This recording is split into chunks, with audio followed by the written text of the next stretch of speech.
Olá, iniciando mais um programa Presença e Harmonia com o apoio cultural da antiga e mística Ordem Rosa Cruz Amorque, grande loja da jurisdição de língua portuguesa. Programa inédito 2015 e hoje nós temos a grata surpresa de contar novamente com a presença de um entrevistado que tem, olha gente, um currículo assim mais do que gabaritado e que vem falar de um tema extraordinário, fantástico, que é a intuição, né? É possível desenvolver, é possível se preparar, e como é que é isso do ponto de vista da neurociência e da psicologia anomalística? Que é o professor Fábio Eduardo da Silva, que já esteve conosco, e que é curso livre de parapsicologia na FIES, psicólogo pela Universidade de Tuiuti do Paraná, é especialista em magistério superior e neuropsicologia pelo IBPEX, mestre em psicologia social pela USP, doutor em psicologia social pela USP, com estágio de pesquisa no Concessional Research Laboratory do Institute of Noetic Science, da Califórnia. É professor em cursos de pós-graduação relacionados a neurociências, educação, saúde mental e organizações. Ele é membro do Interpsi, Laboratório de Psicologia Anomalística e Processos Psicossociais da USP, a nossa Universidade de São Paulo, do Conselho do Instituto da Associação Comercial do Paraná para Inovação e da International Society of Life Information Science, do Japão. Ele desenvolve ainda, o professor Fábio, pesquisas e cursos em psicologia anomalística. Outras áreas de interesse e atuação incluem neuroeducação e neuroeconomia, veja que interessante. E ele é coordenador da Comissão Científica do Conselho Regional de Psicologia do Paraná e diretor do Instituto Neuropsi, Pesquisa e Ação Inovadoras em Desenvolvimento Humano Integral. Professor Fábio, tudo bem com você? Tudo bem, Jamil. Fico feliz de estar de volta aqui, interagindo de novo com essa casa, com esse programa, com você, com o nosso público. Alegria toda nossa, Fábio. Falar em intuição, né? Como é que a psicologia anomalística enxerga o fenômeno da intuição tão presente no cotidiano das pessoas? Então, intuição é uma coisa muito interessante. E é importante a gente falar que intuição tem a ver com tomada de decisão, né? Como que a gente decide, Jamil? Como que você que está nos assistindo aí, como que você faz uma decisão? Durante um dia a gente faz milhares de decisões. Algumas pequenininhas, outras mais importantes. Mas como que a gente faz isso? O que acontece no nosso cérebro? Teria alguma coisa extra, né? Então, para começar a falar de tomada de decisão e depois de intuição, eu queria primeiro desmistificar uma coisa que é bem importante. Se entendia até pouquíssimo tempo atrás que quanto mais racional for a decisão, melhor, certo? É o que se diz. Então, não é bem assim, pelo jeito. Não é bem assim. A emoção é uma parte crucial da tomada de decisão. Olha. As pessoas que têm algum problema na sua área, no cérebro ligado às emoções, que é uma área mais antiga, né? Algumas pessoas chamavam de sistema límbico, atualmente não se usa mais essa linguagem, mas enfim, que tem um problema nessas áreas da emoção, elas não conseguem mais decidir bem. Olha só. A vida delas afunda em pouquíssimo tempo, em poucas semanas a pessoa perde tudo. Importante, muito importante, ela continua tão inteligente quanto ela era antes. Ou seja, a inteligência, o processo racional se mantém. Só que esse processo sem emoção não funciona. Olha, isso é interessante. Então, a emoção é a base da tomada de decisão. Quando a gente vai decidir alguma coisa, o mais importante para começar a pensar numa decisão é o que a gente quer, o que a gente deseja e o que a gente foge.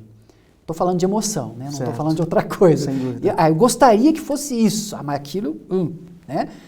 É uma coisa básica. E uma coisa importante, a emoção funciona no nível não consciente. Então, na prática, o que acontece? Quando a gente vai pensar sobre possibilidades de decidir, a emoção já faz a seleção. Essa, você pode pensar. As outras nessas aqui, não. Então, a gente já recebe fechadinho. Você diria que a emoção prescinde dos degraus nessa escala de tomada de decisão? Ela é a base, como eu falei, né?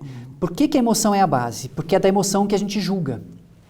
O julgamento é o que orienta, pelo julgamento que você faz das possibilidades que você tem de decisão, você vai decidir. O que tiver o melhor julgamento, certo? E quem que julga? Do ponto de vista materialista e básico, estruturas relacionadas à amígdala, né? Antigas, que nós temos em comum, entre aspas, muito semelhante com os animais, né? E que funciona continuamente, nós estamos sempre julgando um parêntese aqui com as tradições religiosas que sugerem que a gente não deva julgar, né? Biologicamente, a gente não tem como não julgar, a não ser que esteja em estados modificados de consciência ou com treinamento muito sistemático, que algumas instituições promovem, certo? Mas normalmente a gente está sempre julgando, a gente olha para o rosto um do outro e julga. É verdade, Sempre. quase que automático, inclusive. É automático. É automático. É automático, não consciente, e são esses julgamentos que orientam as nossas decisões. Óbvio que não é uma coisa apenas pessoal. A tomada de decisão também tem elementos coletivos. Nós não estamos desvinculados de grupos. Não estamos desvinculados de grupos sociais, de papéis sociais, que têm expectativas para conosco. Nossa família, nosso trabalho, sempre há expectativas.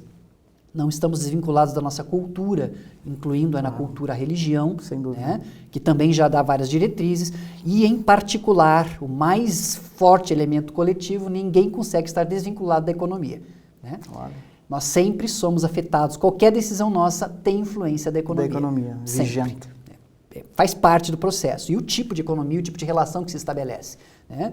Então, são alguns elementos que mediam a tomada de decisão. Então, quando a gente vai julgar, a gente faz um pré-julgamento de caráter emocional, a gente gosta ou não gosta, né? Rarissimamente a gente vai refletir sobre aquilo que já veio prontinho. Isso que eu ia te perguntar, Fábio, como é que você define emoção? O que é emoção? Ela não é cognitiva, então, pelo que você está falando. Não, ela pode ser mediada pela cognição, mas ela não é cognitiva. Tem como definir? Tem, a gente pode definir emoção. Primeiro que ela não é um processo consciente, ela está relacionada a estruturas mais antigas do cérebro. A função básica da emoção é verificar o que muda no ambiente para saber se isso que está mudando é bom ou não é bom para mim, para o meu organismo. Ou seja, a função principal da emoção é a adaptação. Eu preciso avaliar eu preciso avaliar o rosto das pessoas, por exemplo, a gente tem uma estrutura fantástica para avaliar rostos, né? Se a pessoa tem uma boa intenção ou uma má intenção com a gente. Por quê? Porque isso é muito importante, claro. Certo? Se você não consegue distinguir quem tem boas ou más intenções para com você, você vai se dar mal. Sem dúvida. Então, quem faz isso? Emoção.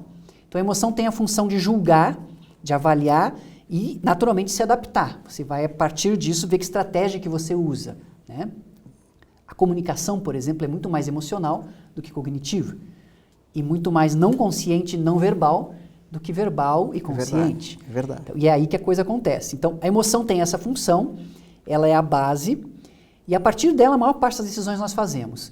E como ela não é consciente, talvez para nossa surpresa, a maior parte das nossas decisões também não são conscientes. E nós achamos que são, né? Tomei em plena consciência e não é bem assim. Pois olha, esse é um ponto assim onde a neurociência cognitiva ela traz um dado que assusta a nosso senso comum. Porque a nossa sensação é de que nós decidimos. Sim, né? A sensação então, é essa. vem a decisão, não, eu vou fazer essa escolha, eu quero isso. Né? Então, eu me aproprio dessa decisão. Agora, coloca uma pessoa dessas numa câmera de scanner e monitora o cérebro dela, certo? E onde ela tem que fazer algumas decisões. O que acontece? 3, 4, 5 segundos antes dela perceber-se tomando a decisão, o cérebro já tomou a decisão. Que coisa. E aí o equipamento sabe que a decisão que a pessoa vai fazer, ela não sabe ainda, certo? Olha só. E quando ela tem a sensação de que ela tomou a decisão, ela se percebe tomando a decisão. Mas então ela não está no controle, como a gente acha? Não estamos no controle. Ou podemos estar no controle? Pode ser treinado para estar no controle? Eu não sei, não tenho essa resposta. Em neurociência cognitiva, nós temos uma expressão muito bacana que é o general iludido. General iludido. O que significa? Que aqui em cima, na cabine de controle, onde a gente se sente controlador, a gente toma as decisões, certo? Tal como um general faz. Só que o general, ele não tem liberdade para tomar decisões, né? Quando a coisa chega para ele, já chega tão enviesada, já foi tomada na parte de baixo a decisão, ele só tem que assinar. É verdade. E se sentir poderoso porque assinou. É mais ou menos assim, então. Eu não sei se é mais ou menos assim, mas indica... na prática, a maior parte da nossa decisão é não consciente. Como é a maior parte do nosso comportamento? Não consciente. Né? E o que entra, então, de intuição nisso? Exato. A intuição, em alguma medida, em ela existindo, e existe boa evidência para isso, intuição não como um processamento rápido, inconsciente, que a gente faz, né, sem perceber os passos lógicos. Isso também é um tipo de intuição. Mas uma intuição que transcende espaço e tempo, ela vai acontecer nesse contexto. Então, A cada instante eu posso fazer uma decisão mediada por coisas anteriores, porque quando a gente fala de emoção, a gente está falando do passado. Sim. A gente vai registrando a cada momentinho desses, a gente tem uma memória. Agora você nos assistindo está tendo memórias, a maior parte delas não conscientes, né? E essas memórias não são neutras, você pode estar gostando ou não gostando. Dificilmente a gente fica bem em cima do muro. Sim. A propensão, olha, que legal, não, que coisa mais estranha esse negócio. E a gente vai guardando essas memórias emocionadas, depois para pensar, para raciocinar, a gente busca as memórias emocionadas, e a emoção então diz, isso aqui é bom, isso aqui não é bom. Certo? Tendo essa tendência do passado, se existe algo, por exemplo, em relação ao futuro, digamos que nós temos a condição de saber o resultado real, não só prever racionalmente, mas saber o resultado real de cada decisão que a gente possa tomar. Digamos que a gente tem acesso ao futuro. Seria maravilhoso. Que o tempo fosse circular ou simétrico, como sugerem algumas teorias. Então, aqui agora eu tenho acesso ao que vai acontecer se eu falar isso aqui ou falar aquilo lá, certo? Explica um pouquinho melhor esse conceito de tempo circular ou simétrico, em contraposição ao tempo linear. Pois então, alguns estudos, incluindo a própria física quântica, sugerem que o tempo não é como ele parece, né? Essa sensação de linearidade, no cérebro nós temos algumas estruturas que são responsáveis por essa noção de tempo que nós temos, e óbvio que nós temos num contexto que também é mediado por isso, né?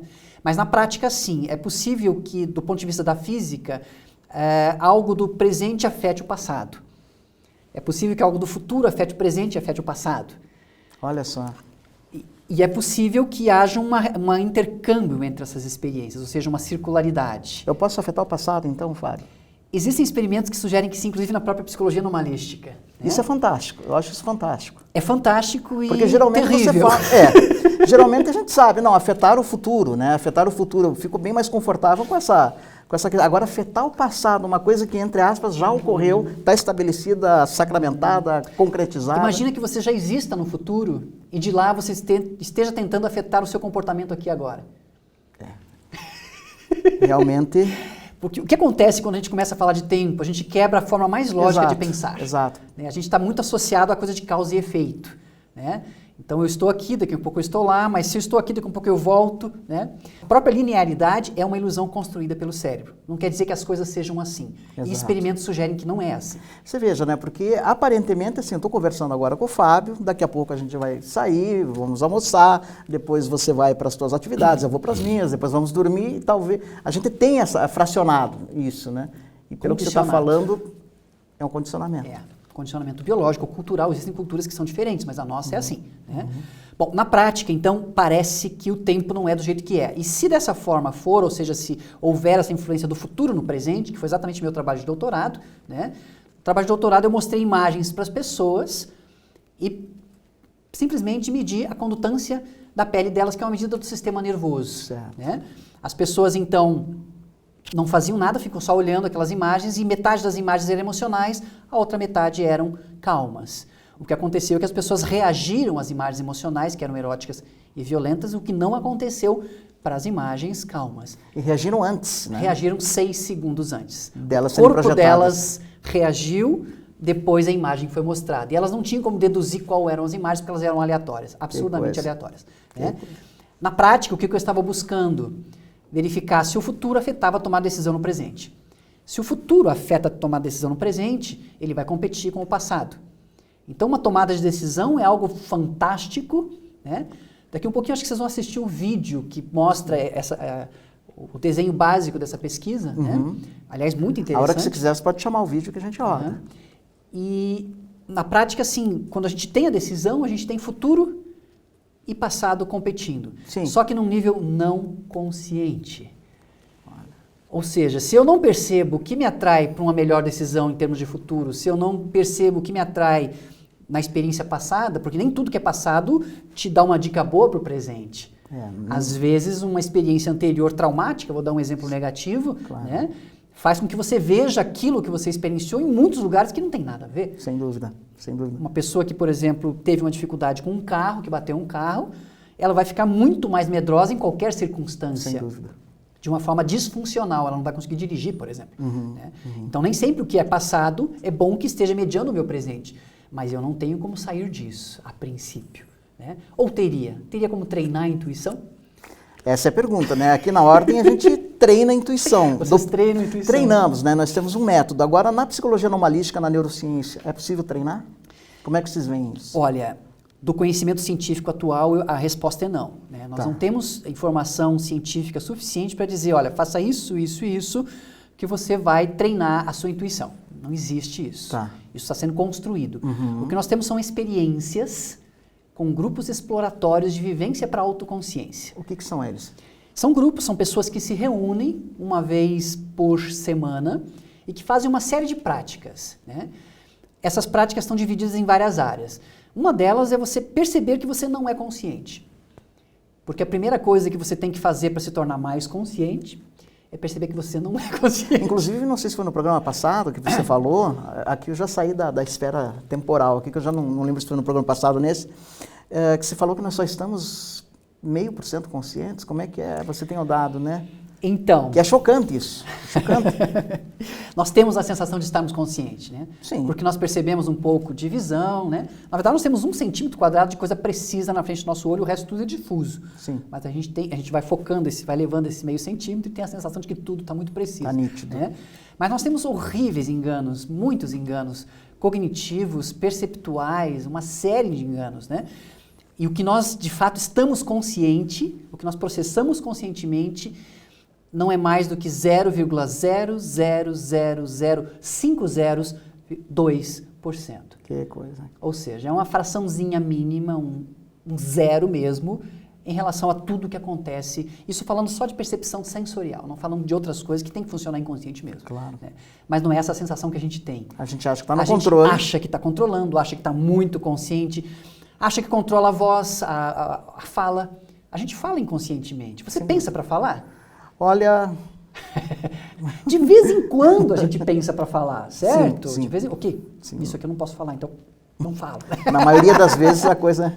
Mas agora, eu estou falando e sim. me ouvindo um pouquinho, certo? A gente pensa conscientemente ou os pensamentos vêm à mente? De 300 a 3.000 pensamentos por minuto, funciona de forma sozinha, automática. Você não controla os pensamentos. Bom, quem faz práticas de estados modificados sabe, porque tenta controlar os pensamentos, o quão difícil é isso. É uma das coisas, se não a coisa mais difícil, né? Os meditadores experientes sabem, né? Domar a mente. Então, mas não é para qualquer um, certo? Não é para qualquer um. São 30 anos de prática, daí para cima, que a pessoa consegue estabilizar isso. Sem dúvida. De uma forma geral, isso funciona de forma automática. Então, a maior parte do nosso comportamento é não consciente. Então, uma parte do trabalho que nós fazemos é isso, a pessoa se perceber não consciente para avançar. E ela não vai avançar, se tornar muito consciente, mas qualitativamente um pouquinho mais consciente que ela muda, que ela se torna, ela afeta o sistema inteiro. É aí que eu quero entrar. Vamos para os resultados práticos de você se tornar, ainda que um pouquinho mais consciente. O que tem resultados práticos na vida da pessoa isso pode trazer, Fábio? Por que é importante se tornar mais consciente? Do ponto de vista da psicologia anomalística, da neuropsicologia. Assim, veja que eu estou falando de uma experiência exploratória. Sim, em termos de experiência, né? Eu não sei te dizer se é melhor se tornar mais consciente. Tá. Vou começar por aí, certo? Mas talvez seja, talvez seja. Eu acredito ainda nisto. Né? Por quê? Porque se eu me torno mais consciente, por exemplo, eu vou fazer uma decisão. O foco do grupo lá é tomada de decisão. As pessoas que entram no grupo fazem uma série de práticas corporais, emocionais, de estados modificados de consciência, de testes psicológicos, tudo para que elas possam decidir melhor. Né? Tá. Então, quando eu vou tomar uma decisão, se eu consigo, por exemplo, a gente faz práticas emocionais para conhecer a nossa vida emocional que funciona num nível não consciente. Claro. Se eu conheço mais as minhas necessidades, as minhas dificuldades emocionais, na hora que eu for decidir, eu vejo isso vindo, me influenciando. Olha, aí já... Certo? Bem mais Se eu conheço as minhas principais formas de funcionar cognitiva, os meus principais vieses, nós temos uma série de vieses que a gente vai assim, a gente atalha. Isso não é intuição, isso é atalho com base no passado. O cérebro é econômico. Então, quanto menos esforço ele fizer, melhor. Se eu conheço isso na hora de decidir, eu fico mais atento também. A confiança, por exemplo, é um grande viés. Quando a gente está muito confiante, provavelmente a gente está errado. A chance de estar errado é muito maior quando a gente está com dúvida. Veja que a confiança afeta a tomar decisão. Sem dúvida. Fábio, com relação ao vídeo que você trouxe, você acha que podemos chamar agora? Eu acho que a gente pode mostrar sim, com certeza. Então vamos acompanhar e o Fábio volta para comentar. Perfeito.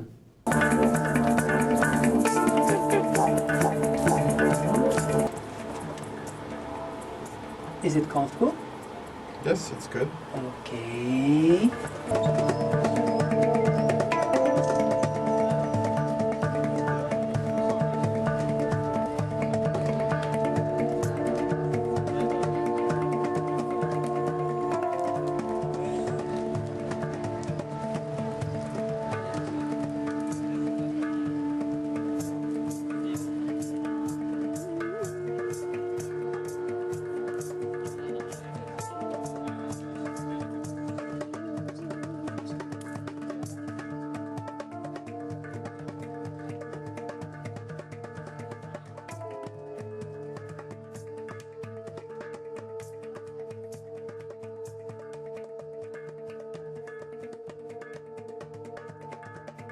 Olha, Fábio, que vídeo interessante. O que você pode falar dele para a Pois gente? então, se você observar, o que eu estava interessado nessa pesquisa, né, que foi feita lá nos Estados Unidos e aqui, é a condutância da pele, que é uma medida do corpo, né? Nós não reparamos muito como o nosso corpo funciona, né? Um dos objetivos desse grupo é esse, que eu comece a observar as minhas reações emocionais, ou seja, percepção e expressão corporal, para que eu saiba distinguir, por exemplo, quando um sinal desses é intuição ou quando um sinal desse é só emoção. Ah, legal. Então, eu observo as minhas emoções, observo as minhas reações corporais, porque a intuição, a maior parte dela acontece no corpo. Tá. Não na consciência, não na cognição, não no raciocínio. Isso que eu acho interessante, ela tem uma base biológica pelas pesquisas que você Tem faz. uma base biológica, exatamente. Então, o que a gente trabalha no grupo é que a pessoa se perceba mais, que ela se expresse mais, que ela se cuide mais.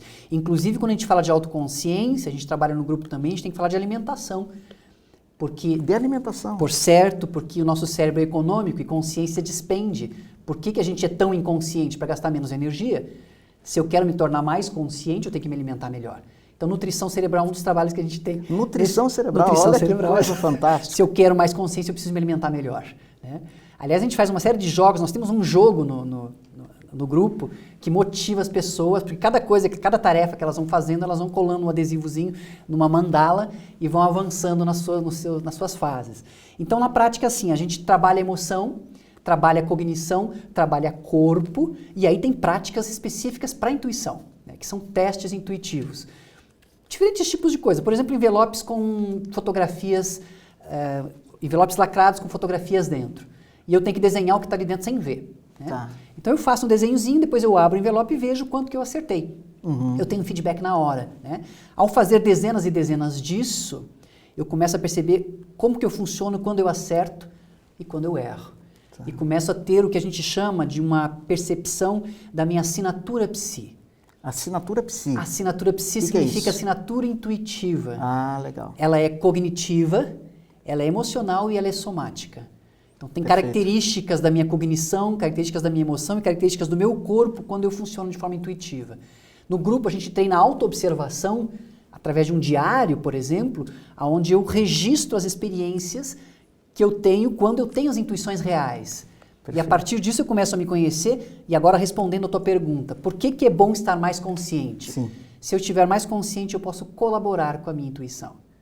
Eu não vou controlar a intuição, porque a intuição é uma coisa maior. Aliás, uma intuição não é algo individual, não é pessoal. Tá. Há boas evidências de que a intuição é algo ligado ao todo. Ao todo. À unidade. E por isso que é sábia.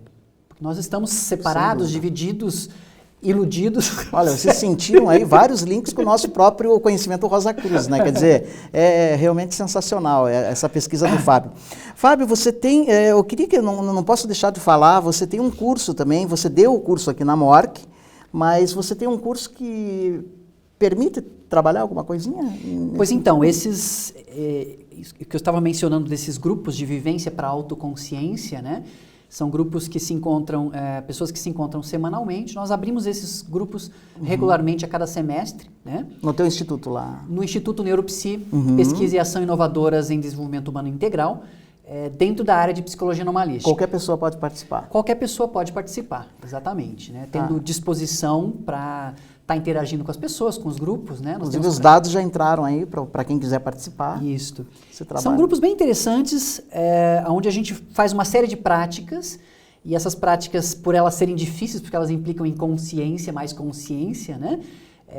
Elas são mediadas por um jogo. E o jogo ajuda pela motivação, porque o jogo, todos nós em alguma medida temos um certo fascínio pelo jogo. Sem dúvida. Porque o jogo não é cultural, o jogo é biológico, né? É biológico. É biológico. Eu achava que era cultural. Os animais jogam.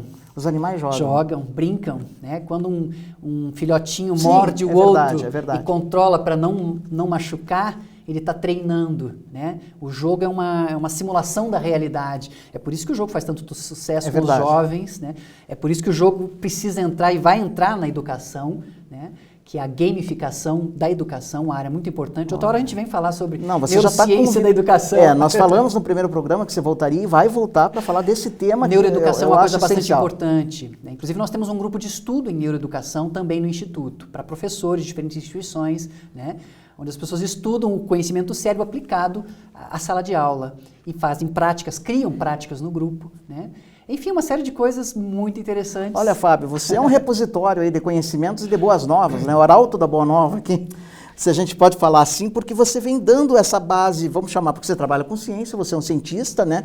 Científica a coisas que as tradições religiosas e místico-filosóficas, como a própria Ordem Rosa Cruz, vem falando aí há muito tempo. E agora nós temos essas experiências, né? Esse outro viés de conhecimento para somar com a gente. Com certeza, acho que é uma necessidade da gente ter um desenvolvimento científico, porque o nosso instituto é pesquisa e ação inovadoras, né? Nós precisamos inovar, mas não é inovar de qualquer forma.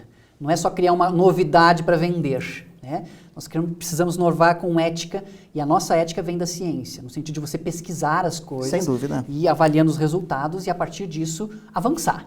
Maravilha, Fábio. Obrigado pela tua participação. Agradeço, segunda participação, e haverá a terceira, a quarta, a quinta. Que ótimo. E vamos avançando aí nesse campo fascinante.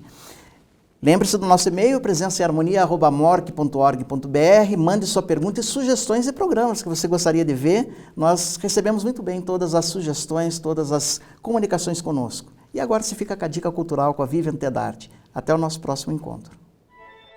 Dicas culturais com Vivian Tedart.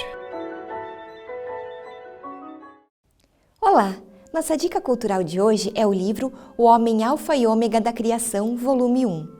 Este livro é o resultado dos relatórios do Departamento de Pesquisa da Universidade Rose Croix Internacional, que incluem pesquisas nos campos da saúde, ciências gerais, psicologia, parapsicologia e metafísica. Uma obra extremamente útil que apresenta em linguagem simples e acessível assuntos como depressão, hemisférios cerebrais, cura metafísica, dualidade mente-matéria, poder psíquico dos sons, entre outros, que despertarão no leitor uma nova compreensão de si mesmo e dos enigmas do universo. Agradecemos a sua participação no programa Presença e Harmonia e até o nosso próximo encontro. Paz profunda!